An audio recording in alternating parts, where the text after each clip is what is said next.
Hello and welcome to 100 Yards of Football, Sports Talk Radio. I'm your producer, Jeremiah Long, and joining me to talk about Aval, which every time we talk about Aval, I have to bring the show up because I was in Knoxville in 1998. I've seen the Sea of Orange year after year during that pivotal moment when I was in my high school era. I wasn't in college, but I went down to see the Vols every single weekend when I had a chance, whether it was to cheer them on or to party with my punk rock friends down on the campus. It was always such a great time. So I cannot be any more overjoyed to be bringing this incredible young man, Reggie White, to talk with our incredible experts, which are Mr. Harper LaBelle and Mr. Vincent Turner, the man himself who was one of the co-founders and one of the longest running sports commentators we've ever had on here with this incredible NFL record.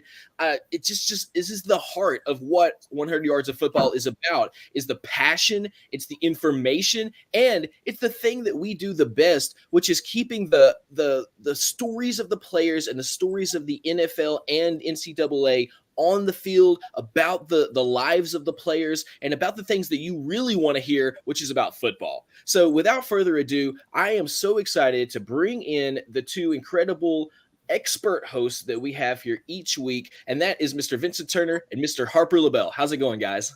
Hey, how you doing this morning, Mr. Jeremiah Long? I'm proud of you.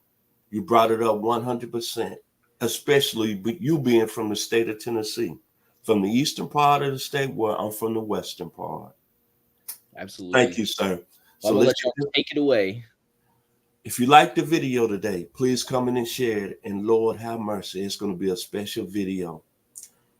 Joining me to do this video is a former NFL player that played 12 years in the league out of Colorado State, and by way the Atlanta Falcons, and by way the Philadelphia Eagles, the very talented Harper LaBelle. I'm Vincent Turner. So if you like the video today, please come in and share it. Rise up the state of Tennessee. There come times in my life when you look at greatness, and I've been very blessed, as I told everybody once I started this platform, but I'm very blessed today. It's one of the best days in my life to have this gentleman sitting right here in front of the screen helping me to talk about this football player. A lot of people consider him the greatest defensive football player that ever played in the National Football League and also on the college level. But I'm proud of because he's from the state of Tennessee, the eastern part of Tennessee, Chattanooga, Tennessee. And then when you look at the whole spectrum of the state of Tennessee, it's only 6 million people. And you think about all the great Tennesseans that came from the state of Tennessee, from the legendary David Crockett, the Sergeant Alvin York in World War I, the great musicians of Stack Records, Mr. David Porter and Isaac Hayes. Today, especially because Reggie White, in my opinion, is up there in the Mount Rushmore. When you talk about individuals, football players, and just character guys, Reggie White is at the top of the heap. And what I'm really most grateful and proud of, me being a 19-year-old sophomore, coming home during the Thanksgiving holidays. I was attending the University of Arkansas back in 79, and my sister, Bridget Turner, who's watching live this morning from Sidell, Louisiana, was a cheerleader at my high school, Southside High School. And I remember she was telling me on a phone call before I came home Thanksgiving holiday, she said, "Brother, you need to come to the game tonight. We got this basketball classic. We got teams from Chattanooga and teams from Memphis, including our high school, is going to be in this tournament. But it's going to be one individual that you need to see. He's the number one football player in the state of Tennessee, but he's the starting center for Chattanooga Howard." And I said, okay, what's the guy's name? Reggie White. I said, okay, I'm going to keep that in my memory bank. Went to the game, and I saw this guy. He was very, very obvious, 6'6", and he wasn't 275, 290 at the time. He's about 255, played center. About 4 minutes in the game, ball comes off the rim. Chattanooga has the ball on offense. And he goes up, a two-hand, put it behind, and dunked it. and the crowd came alive. And everybody said, hey, man, that's that football recruit that's going to be at the University of Tennessee. Remember his name, Reggie White. And all I could think about was neon lights on Broadway coming to Knoxville. We got some stories for him this morning, but I'm not going to talk a lot because I could tell you a lot of stuff, but I'm going to give it over to my guest who played. Listen to the key point here. This ain't nobody who said it was around Reggie White and having dinner, who was in his presence. This gentleman right here, thank you, Lord Jesus, Mr. Hopper LaBelle played with him. How you doing this morning, sir? Here on 100 Yards of Football.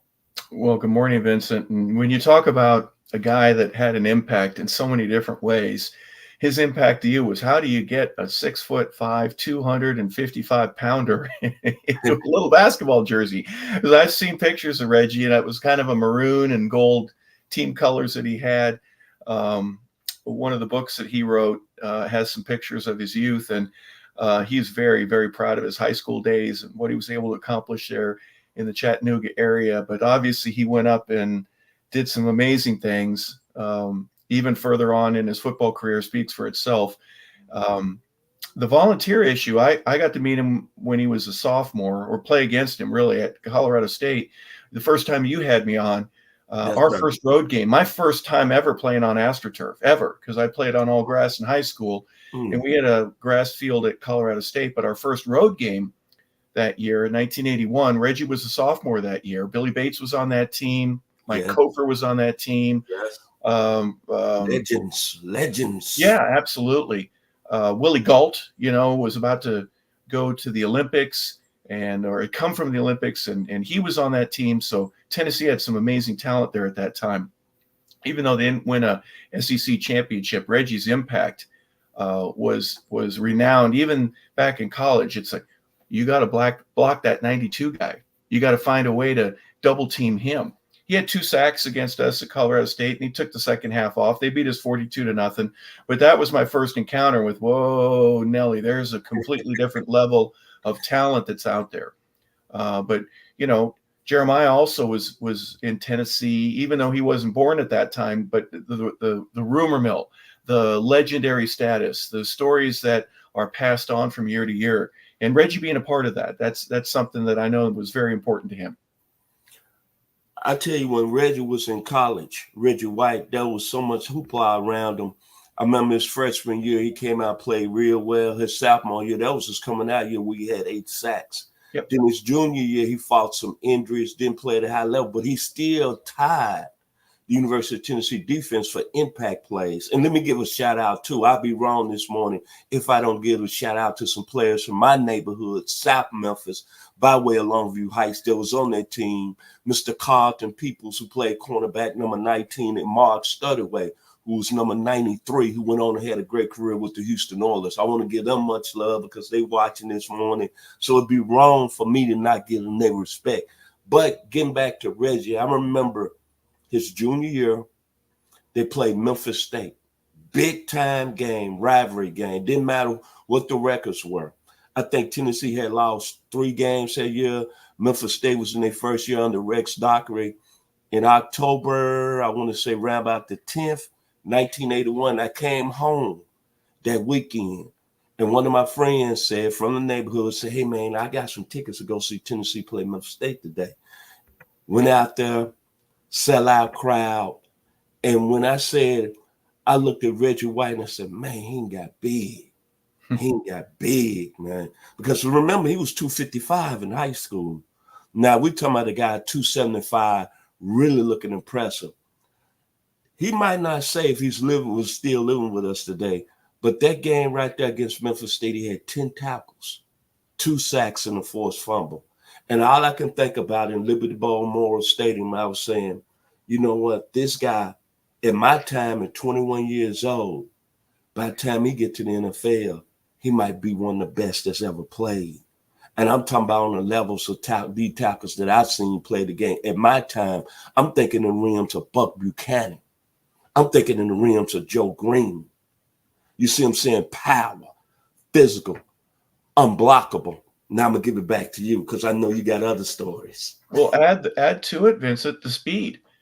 His ability to do everything that you just mentioned, the power, the ability, the athleticism, and then you add the speed that he was able to get across an offensive lineman and get into the backfield and just wreak havoc. It didn't matter who you put against him, or even if you double team him, he beat you both. So his ability, obviously, everybody knew about it. He showed it every week. You mentioned that junior year, he did have some injuries that kind of slowed him up from a statistical standpoint. Correct. But he developed into something, and he had more than one move. That's the thing. He could swim around you, whatever, but that powerful move that he had, where I call it, a 90-degree elbow, and he would take a human being that didn't want him to get where he was, whether it was his college or the pros. And I said this about pros all the time. You get a highly paid, highly skilled offensive lineman. He works out. He stays in shape. He watches film. He does everything he can to protect his running back or his quarterback. And Reggie would take him and throw him on his shoulder, and he would land either on his head with his feet up on the air, or he would land horizontal to the ground. And Reggie had the power to do something like that all the time. He's just a specimen. He was amazing. Then he comes out of college. And I remember USFL had just started up. So there was rumors he wasn't going to go in the NFL because of the money situation. I don't remember the contract that the Memphis Showboats gave him, but the 2 years he played for the Showboats, I'm going to leave everybody out there to think about this. When you talk about greatness, it's something that Mr. Ronnie Keebler, part of 100 Yards Football, always said, they got to help me found this. From Brooklyn, New York. He always said this right here. You don't have to go out here and talk about anybody. You don't have to say nothing. It's in black and white. When Reggie White was with the Showboats, he had 23 sacks in 36 games in his 2 seasons. And there was no question about it. During them 2 years of USFL, he was the best defensive player by far. It wasn't even close. Yeah.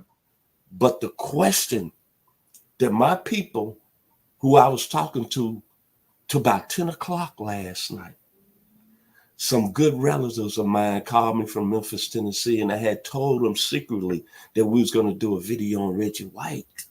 And then they said, well, hey, who you going to have on? I said, hey, you haven't been watching 100 Yards Football. I got a gentleman that played with him.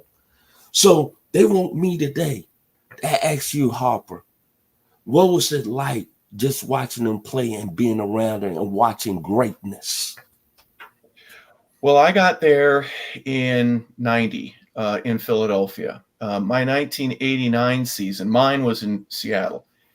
And oddly enough, there's about 2 or 3 different times where I can look back and listen to a crowd and say that's one of the loudest applauses or audience participation that I've ever been a part of. And Reggie was a part of 2 of those.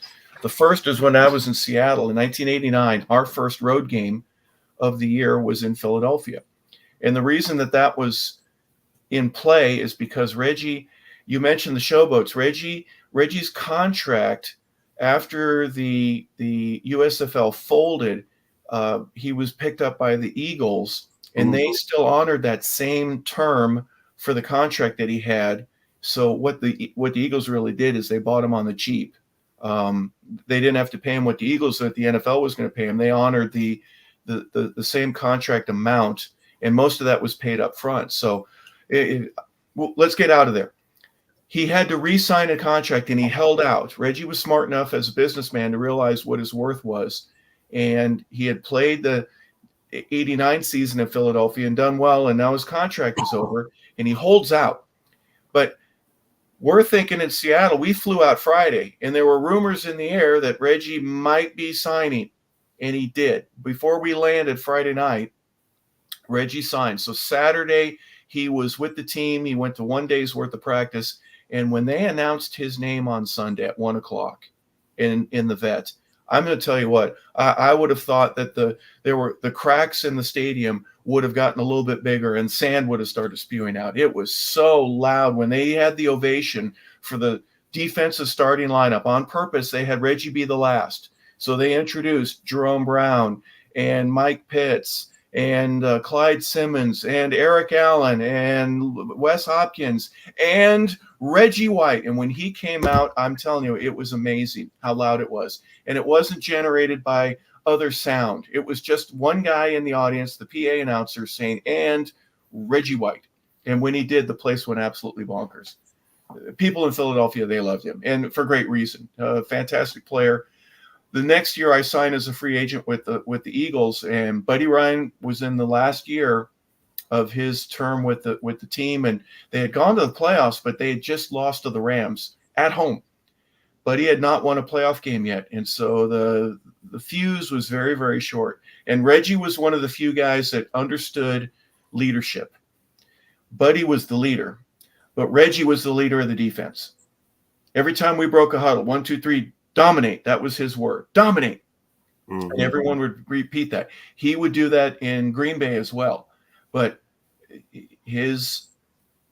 the demeanor that he had, the value that he gave to doing things the right way, the way he practiced. Now, sometimes I have a funny story where Reggie get a little tired sometimes, and I'd be at tight end, and I'd have to go against him. I'm the scout team tight end, and Reggie just look over at me, kind of whisper. He goes, "Which way is the play going?"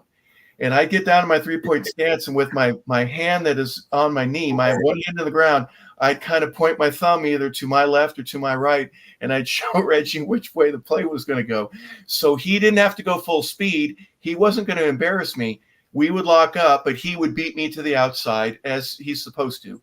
And I would try my best to get the outside and hook him. And, just a little pat on the back at the end of that. Thanks, man. And little things like that. But you didn't need him to give effort on every play, but he would. He'd give all the effort that he needed to on game day. You didn't need it in practice, right? So understanding that. And real quick, we played a game in, I think it was our second home game. So it's in Philadelphia. We're playing against the Colts, and it's in the second quarter, and they are driving. They've got Eric Dickerson back there. Kevin Cole was a teammate of mine at Colorado State. They were moving the ball. They were at the 20, the 25. They're at the 32. They're at the 45-yard line. They're in our side of the field. No, long, sustained drive, and it's about 10, 12, 14 plays into it. And then all of a sudden, I see Reggie on the ground, and he's on his back, and he's rolling around a little bit. And I go, "Oh, my gosh." Our trainer, his name was Otho Davis. I said, Otho, get out there. Reggie's hurt. Dave Taylor was our assistant trainer. Dave and Otho, they called timeout. The referees blow it, and I couldn't scream out. I thought Reggie was his knee writhing in pain. They get out there. They take their sweet time. They know. I didn't. It was my first time. What Reggie did is he got the official, the referee, to cross his arms, and they took a TV timeout because he was going to be there for a little while. Well, what he was doing is he was giving the rest of the defense, who was gassed, some time to rest. He came out.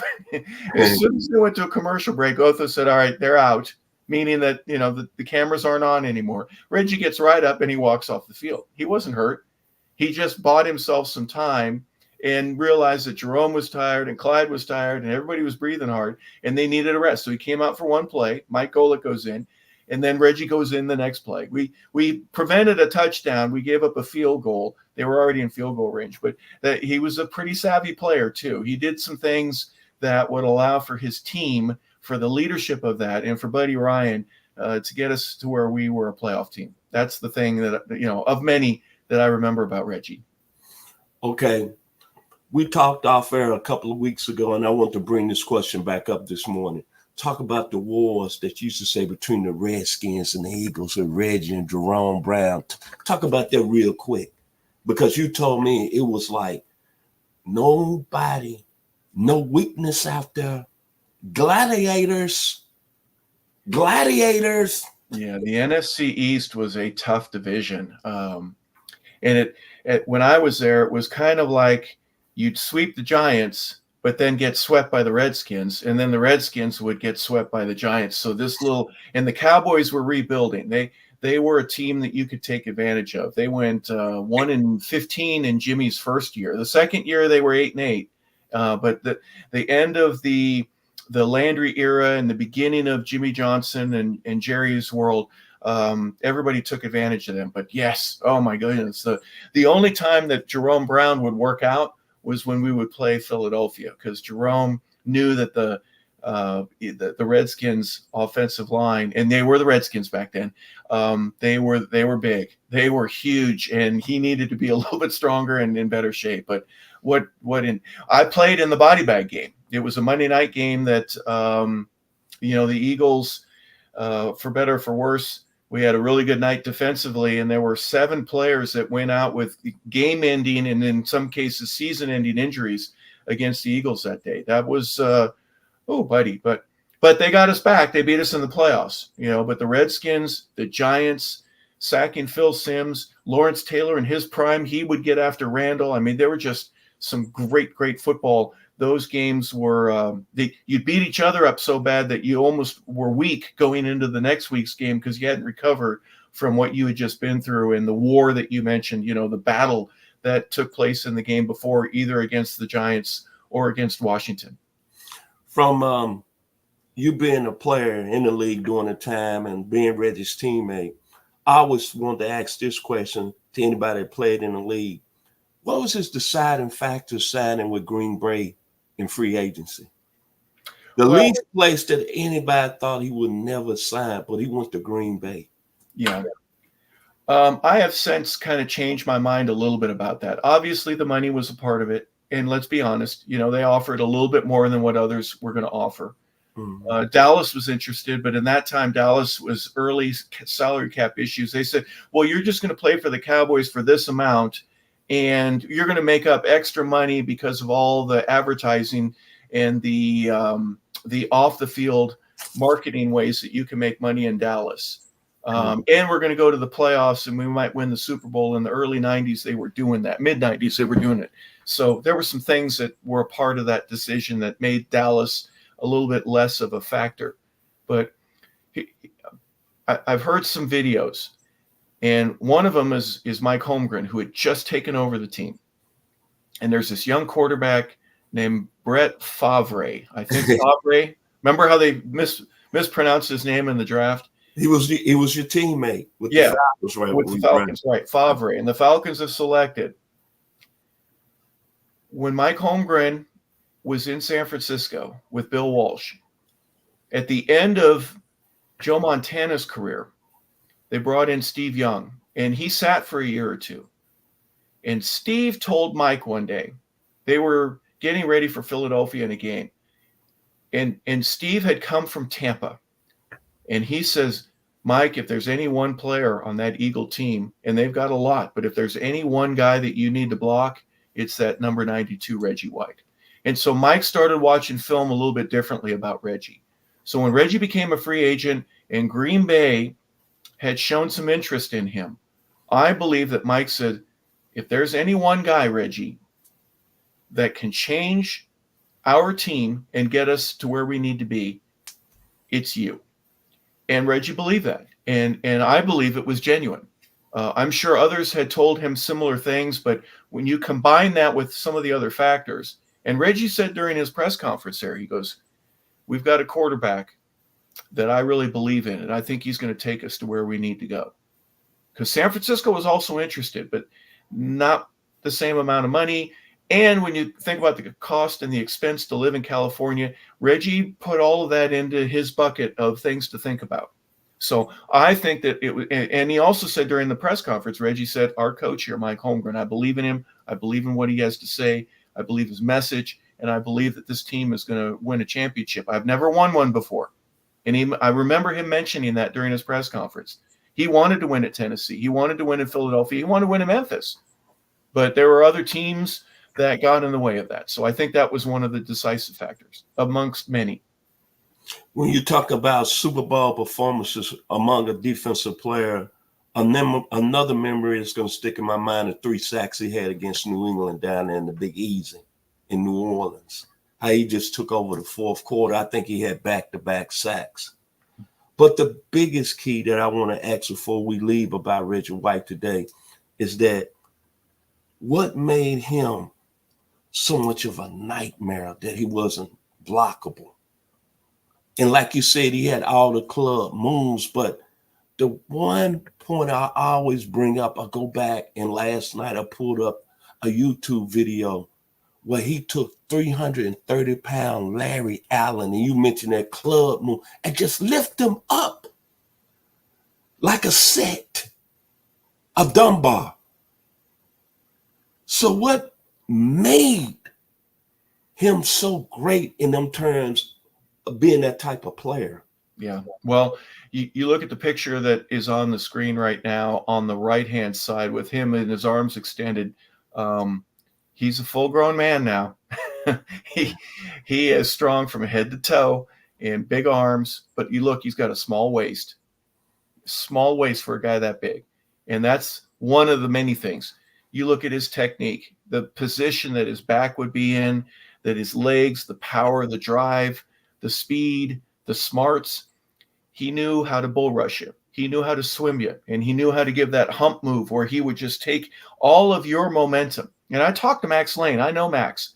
And Max was the guy that gave up those 2 sacks, 2 of the last 3. You mentioned the back-to-back sacks, ones that really were pivotal when the Patriots had to fight back. They had the ball, and they had a chance to win the game, but Reggie put a stop to that by sacking Drew Bledsoe 2 times in that last drive. Reggie had it all, and he had the drive. He had the want to. He had the ability. He had the strength. He had the speed. He had the smarts to do different moves to where he just didn't do the same thing over and over again. He had multiple moves. He had 4 where other people would only have 2. And they all worked. Just a matter of which one he was going to do. Eric Williams is another guy. Goodness gracious, Eric was such a great left tackle. And Eric and Reggie would have massive battles. I still, to this day, when I played with the Falcons, watched for a whole quarter. I just watched Chris Hinton, our right tackle, and Reggie White, the left defensive end for the Eagles back then. I just watched him, and I've told Chris every time, I said, man, I cannot believe what an epic battle. The 2 of you were going at it full speed every play, whether we passed or ran. And I said, Chris, Reggie never touched our quarterback.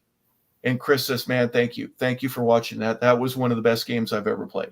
So you knew that you had to give your best when you went against somebody like Reggie. And he was amazing. Let me ask you a question. And there's no wrong answer, Vincent.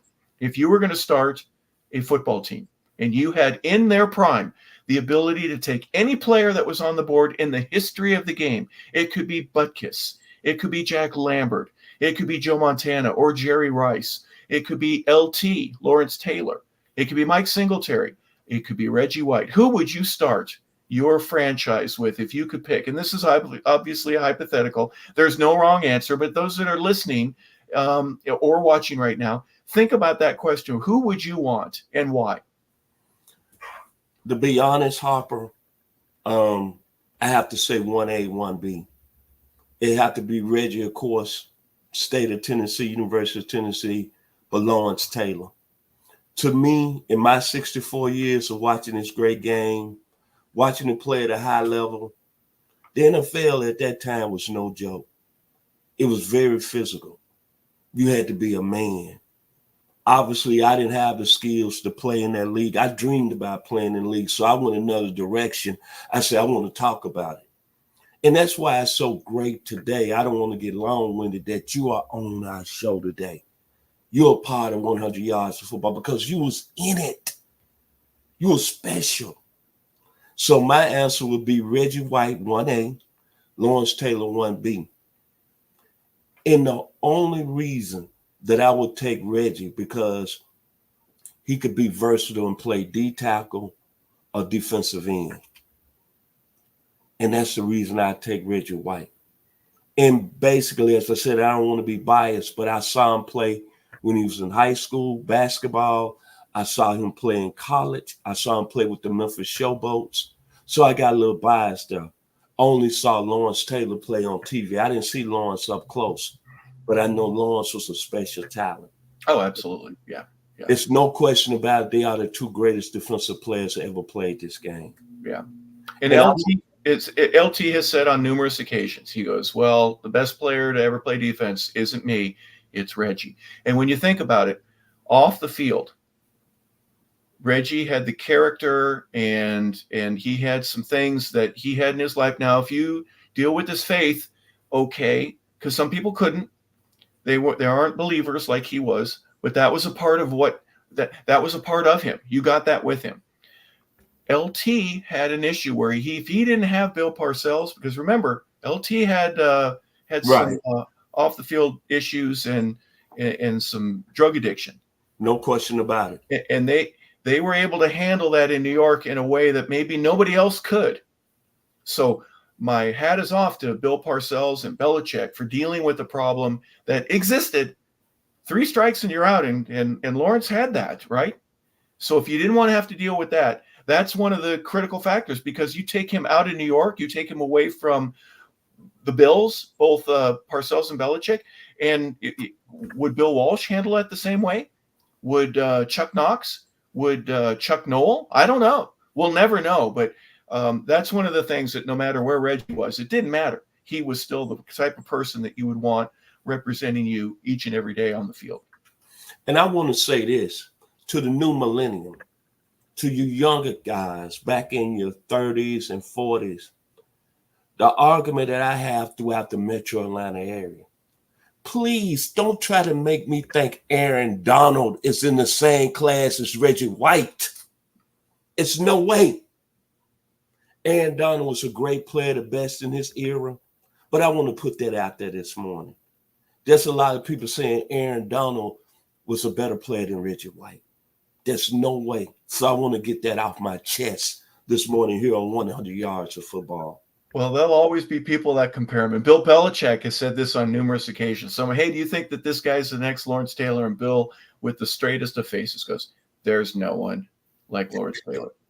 And he doesn't have to say it again. There's just no one like him. And I if you took Reggie, then I would take LT, because he was a difference maker. So there's no wrong answer. I'm just asking if in the order of your draft, if you pick first, you have A and B, right? Well, if you take A, then my choice, I mean, would I take Jerry Rice? Absolutely, but not if LT was still on the board. You know what I mean? There are difference makers, and there are guys that are going to make themselves, their teammates, and the organization better. And both of those, again, there's no wrong answer. No disrespect to Aaron Donald.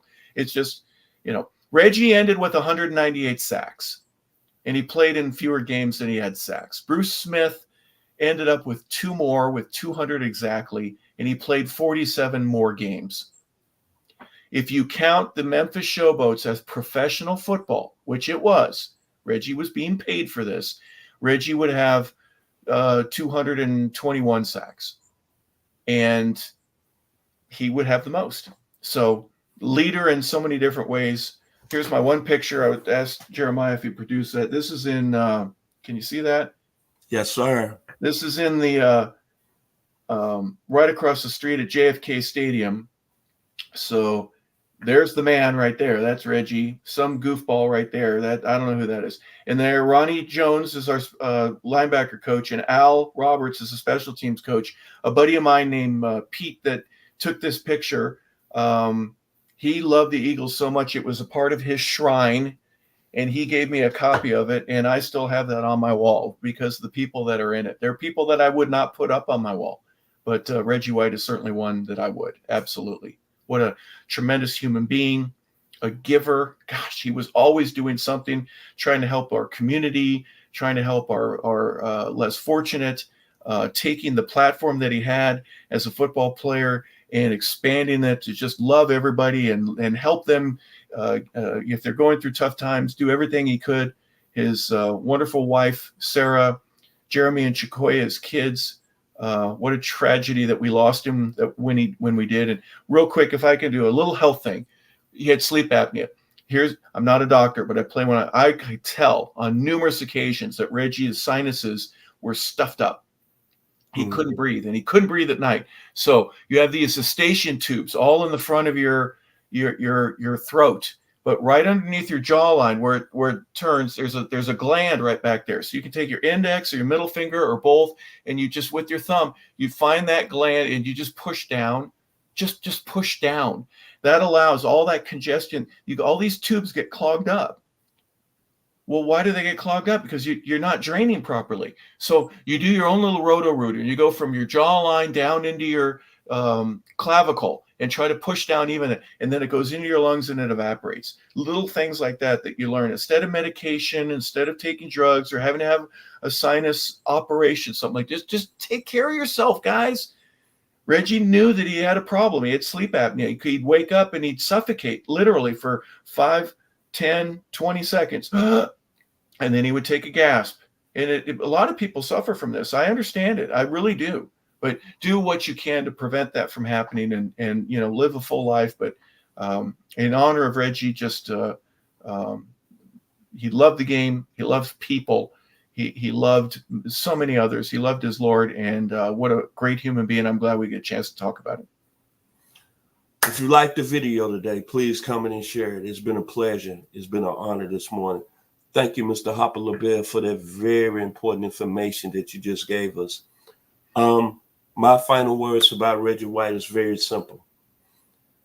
When I'm long and gone, and hopefully I go to glory, they're going to be talking about a lot of great football players that played this game. And it's going to be some players that's going to come along maybe better than Reggie White. But the one thing, if anybody's watching 100 yards of football today, I don't think he gets enough publicity. I don't think he gets enough love on social media based on all this madness we got going on social media. And when we talk about football, Reggie White's name need to be brought up at the top of the list. All you got to do is look at his play on the field and then his character as an individual. And you're right, Harper, when we lost him, we lost a tremendous individual who not only made an impact on the field, but made an impact in society. And I'll be very disrespectful today. I don't want to give the final word today here on 100 Yards of Football. I'm going to give it back to our savant, legend, Atlanta Falcon, Mr. Hopper LaBelle. Take us home today with your final words about Reggie White. Great human being. There are people that you're around that make themselves better, but he would make you better too. And that's the one thing. He shared it. So happy for him when they won that Super Bowl. They got to go to another one. They end up losing to the Broncos, so he was 1-1 in his 2 Super Bowl appearances, and that usually is the mark of a champion. But I think Reggie would be in the Hall of Fame regardless, right? It didn't matter whether or not he went to the Super Bowl because he was so good otherwise. Len Pasquarelli, who was a writer for the NFL for years and years and years. I asked Len once, I said, what is your criteria? Because Len was a part of the Super Bowl writers voting committee. He was a part of it. So he was at those meetings that they would have where you enshrine people. And he understood the depth of that type of a vote and the decision-making that was a part of it. And I said, Len, what is the parameter that you're looking for? He goes, well, we always want to know who a player was that dominated at his position and on his side of the ball. And Reggie did both of those things as a football player, but again, as a human being, as a husband, as a father, just as a pastor, as a contributor to the community. Reggie White touched all of them, and he was fantastic at that. So those are my final words about a fantastic man, a great human being, and a friend. I'd like to give special thanks to our producer, Mr. Jeremiah Long, to you, Mr. Hopper LaBelle, to all the people that's following 100 Yards Football. I'm your host, Vincent Turner. And before I leave today, let's give it back to our producer, Mr. Jeremiah Long, and let him take us home and tell us about his final words about Reggie White. Hey, my final words with Reggie White, every time that I would go down to the campus and then I would be thinking to myself, do you want to try to navigate that sea of orange? Well, I'll tell you, when Reggie White was playing, that would have been the time that I would have been like, do I really want to try to get downtown today? I don't think so. The traffic's going to be crazy. It's going to be the max number of people, not just in the stadium. And you're talking about at the, during my era, 100,000 strong inside of the stadium, but also outside the stadium, you had another at least 200,000+ that either came in on the boats down in front of the river and parked their boat and watched the game, or you had people that came into town and came to all the bars and restaurants. But I'll tell you one thing, everybody thought twice when somebody like Reggie Wright was playing to try to get in the traffic downtown in Knoxville, because you were going to be stuck, because everybody wanted to come downtown and be as close as they could to when that man was playing. Hey, Jeremiah, real quick, Reggie absolutely loved his time at Tennessee. I went to his house in Maryville. I was there at his ordination when he became a pastor, when it was official. And during that ceremony, Reggie had us over at his house with a bunch of family and friends that were there. And he took me into his weight room. And he had the separate building made just for him. It was about 2,000 square feet. It looked like an LA Fitness. But Reggie had all of the weights customized to where every bench, every lat machine, pull down, whatever, the squat rack, all had orange, cream, and white. There were tees everywhere. He had it customized for himself, but it wasn't in Philadelphia green. It was Tennessee orange, and he was adamant about getting to share his love for the university and being a part of the volunteer history. Absolutely, and if you're from that area, it's Merville instead of Maryville. I'm not from the area, so I call it Maryville. I call it like it's spelled. So shame on me. Locals will say it's Merville. Merville. All right. Well, thank you so much for watching the show. Make sure to tune into our podcast. We have thousands of episodes, literally thousands of episodes, including history specials just like this one, where we go in depth into the history of the player themselves, talking about all of the ways that it connects throughout, history of football, all the way from the NCAA back to high school and into the NFL. So thank you all so much for leading the show, and we'll be back with another episode very soon right here on 100 Yards